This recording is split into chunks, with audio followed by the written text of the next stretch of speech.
Nowadays, every film creates a franchise with multiple projects, but sometimes these projects are related to something other than the original one. George Miller introduced us to the world of Mad Max 45 years ago, and there's still a lot of stories to be told about this world, each one of which is his creation. One of the most incredible things about the Mad Max franchise is how each character he creates makes for a brilliant addition and a memorable part of the lore. Max's story is something we always see, and the recent prequel will allow us to see Furiosa's story too. But one character between the 2015 and the recent film has an incomplete story. Scrotus' presence in Furiosa film leaves us with so many questions. Let's dive into who this character is and what might be the reason behind his disappearance in Mad Max Fury Road. Before we go into our explanation, we have a very small request. If you like our content, please support us by subscribing to our channel. This is a small click for you, but for us, it means a lot. Thank you. Let's begin. Who thought he'd plunder from Scrotus?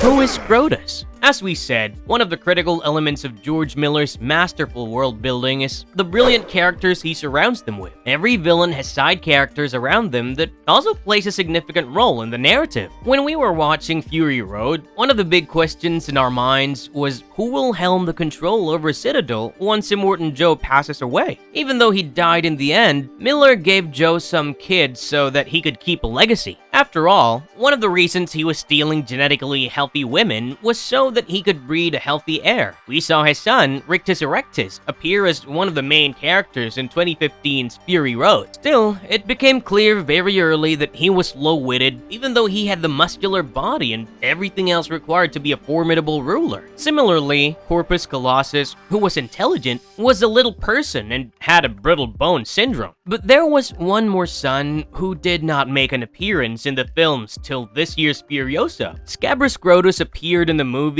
and had a significant role to play, considering he seemed a lot more than the usual appearance of the son. Even though he made his live-action appearance in the latest addition to the Mad Max franchise, fans of the franchise might have noticed that he has made some appearances in other projects attached to the lore. In the 2015 comic book Mad Max Fury Road, Nux and Immortan Joe, we hear Scrotus being mentioned as one of the 3 sons of Immortan Joe. But yeah, if you're into the lore of Mad Max, check out this graphic novel as it depicts the world of Mad Max and an exciting look into the characters of both Nux and Immortan Joe. It is a companion piece, and Nux's piece only makes you like the character a lot more, considering Nicholas Hoult did a brilliant job at it anyway. Getting back to the point, here we see Scrotus being mentioned as a psychotic killer, and that he, similar to his siblings, won't be capable of carrying out the vision that Immortan Joe had for the future. The movie doesn't give us a psychotic killer, but it does show a lot of exciting aspects of the character apart from his sibling, Rictus Erectus. We see him being very driven, and he might have almost led the Citadel to be handed over to Dementus when Dementus intended to fool Immortan by leading them to Gastown. Luckily, Joe listened to Furiosa and devised a plan that completely fooled Dementus and his gang of bikers instead. According to his depiction in Furiosa, he played a vital role in the origin of Furiosa, as Rictus lost her when she ran away, while Scrotus hardly cared for her. Instead, when they were pulling up a tow truck using chains and one of the chains came, he tasked her to do the job because she was just a child, and he assumed she was a boy. When she successfully did the job, he gave her a promotion. There were times when Rictus almost suspected Furiosa, but then Scrotus slapped him on the head and asked him to focus on the task. Funnily, the foolishness of both siblings combined allowed Furiosa to stay hidden and eventually changed the fate of the Citadel later.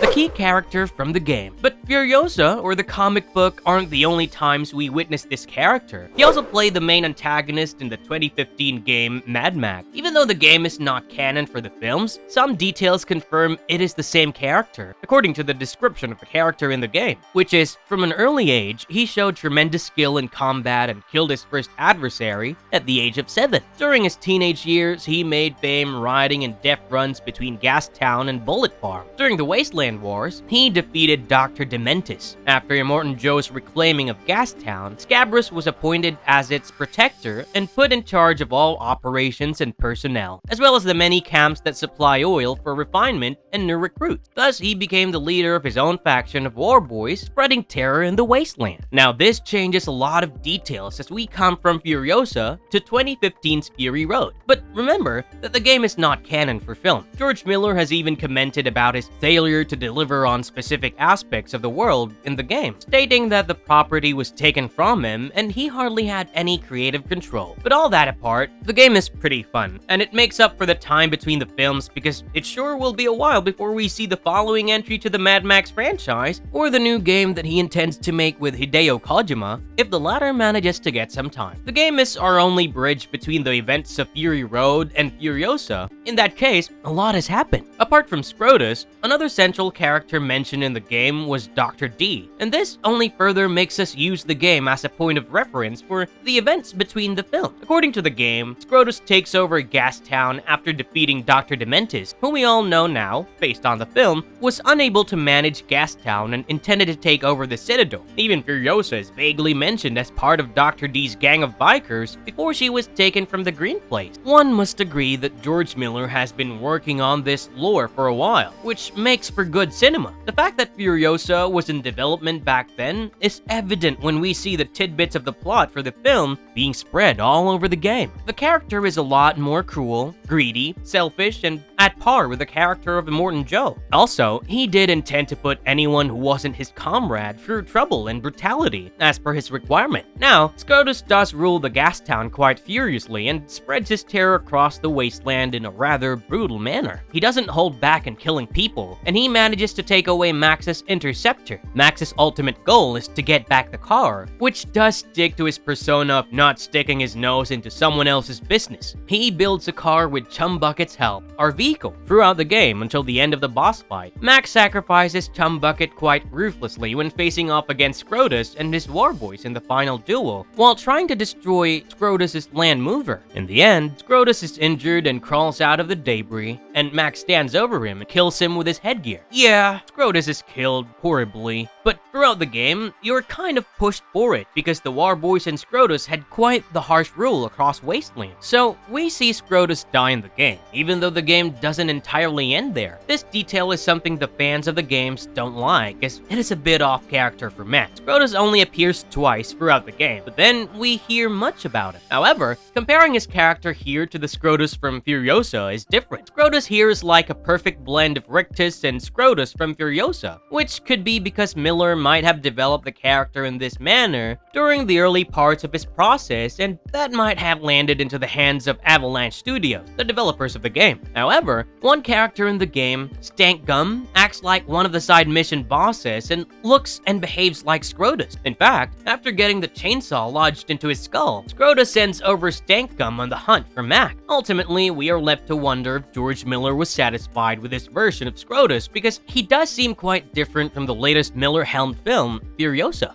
Scrotus. What happened to him after Furiosa, and why was he strangely absent in Mad Max Fury Road? Scrotus' absence from the 2015 film Mad Max raises many questions because he's someone George Miller intended to keep for a while. Even his presence in the game, next to all the other details expanded upon in Furiosa, only indicates that Miller did plan to use him as a villain in one of the spin-off projects or prequels he had intended to make. According to the film, Gastown was once ruled by Dementis and later handed over to People Eater, one of Immortan Joe's associates. So, all we can think is that the character died between the events of Furiosa and Fury Road. However, since he had a significant role in Furiosa, it is fair to assume that the character has a vital role in the Mad Max universe. We can only expect that he will have a role to play in the upcoming prequel, set 1 year before the events of Fury Road. Miller has confirmed that he is already prepared for the next event in the Mad Max franchise, Mad Max The Wasteland. The film was already in pre-production with Tom Hardy set to reprise his role as Max Rockatansky until there was a problem with the production house. Maybe the plot of this movie was the very thing that was used as the Bible for the development of the 2015 game, and hence we will finally get to see his accurate plans come to fruition. This prequel might pit Max against Scrotus, and he might get the fate we guessed based on his absence in Fury Road. The director has stated that he already has 2 scripts ready, following Furiosa, but only one of the stories is something that he has shared details about so far. But there's only one issue with the prequel. The movie has quite a few chances of making it through into the development process. Miller depends on the success of Furiosa, and box office success has always affected the fate of his project because Mad Max also flopped at the box office. Furiosa hasn't seen much success yet, with the box office collections being relatively low in the first few days. When asked if Tom Hardy would return for the film, Miller hoped the stars would align for that opportunity. He can only hope that things go according to the visionary director's plan to manage to helm the project that has become an essential part of cinema past 45 years, with the first entry released in 1979. Since the intellectual property regarding the character and the world of Mad Max is entirely his, we won't see anyone else making a blatant attempt at giving us random films based on that world. We're looking at you, Disney. So, Scrotus is all for George Miller to play with. He may get fated like his sibling and die as a sidekick to another significant villain. Who doesn't remember the iconic moment where Nux crashes the war rig into the canyon, killing Rictus? Meanwhile, we might see Corpus Colossus has a different fate because he's the only one who has survived amongst the siblings.